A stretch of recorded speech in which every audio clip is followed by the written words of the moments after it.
नाराज आमदारांची समजूत काढणार नाही अशी रोखठोक भूमिका आता उपमुख्यमंत्री अजित पवार यांनी घेतली आहे।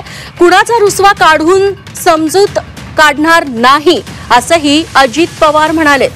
त्यामुळे भुजबळांची नाराजी दूर करणार नसल्याचे संकेतच अजित पवारांनी दिलेले आहेत। स्पष्ट बहुमत असल्याने रुसवे फुगवे काढणार नाही असं अजित पवारांनी स्पष्ट केलंय। भुजबळांच्या नाराजीकडे त्यामुळे अजित पवार दुर्लक्ष करतायत का असा सवाल उपस्थित होतोय।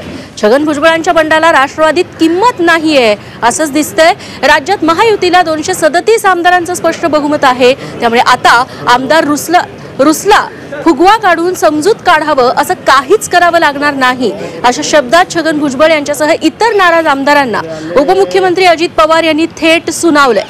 देवेंद्र फडणवीस, एकनाथ शिंदे आणि मी नाराजांचा मान सन्मान ठेवण्याचं काम आम्ही करू, अशी काळजी आम्ही नक्की करू असा इशारा देखील अजित पवारांनी दिलेला आहे।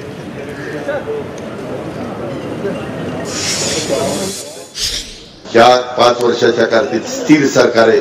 237चं बहुमत आहे। लागतात 145, आहेत 237।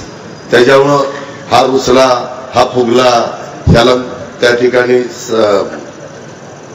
त्याची समजूत काढा असं काही सुरेशराव घुले यावेळेस करावं लागणार नाही। आमदारांच्या बाबतीत सांगतो। त्याच्यामुळं तशी काळजी नाही। प्रत्येकाचा मान सन्मान ठेवण्याचं काम देवेंद्रजी, मी, एकनाथराव आम्ही करूच। त्याबद्दल तुम्ही शंका बाळगू नका। त्याच्यामध्ये काम करताना कुठेही जातीपातीचा नात्यागोत्याचा विचार केला जात नाही।